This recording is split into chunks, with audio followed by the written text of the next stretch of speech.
Mpendwa, katika Biblia kitabu cha Mwanzo sura ya kwanza mstari wa 28, Mungu anaeleza mapenzi yake ya kukuumba na kukuweka hapa duniani.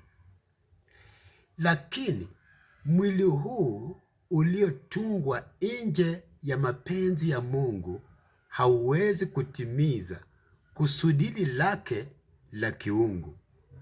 Mwili huu hauwezi kupokea baraka aliyoikusudia kwako, yaani kuwa na uzao, kuongezeka, kuijaza dunia, kuimiliki na kutawala kila kiumbe hai kwa niaba yake yeye Mungu. Ungetaka kurithi ufalme ambao Mungu amekuumbia wewe kuurithi na kutawala? Basi weka katika matendo maagizo ya kitabu cha Injili ya Yohana sura ya 3 mstari wa 3 hadi 6. Bwana Yesu akujalie kutimiza kusudi lake alilokuumbia hapa duniani. Amen, amina.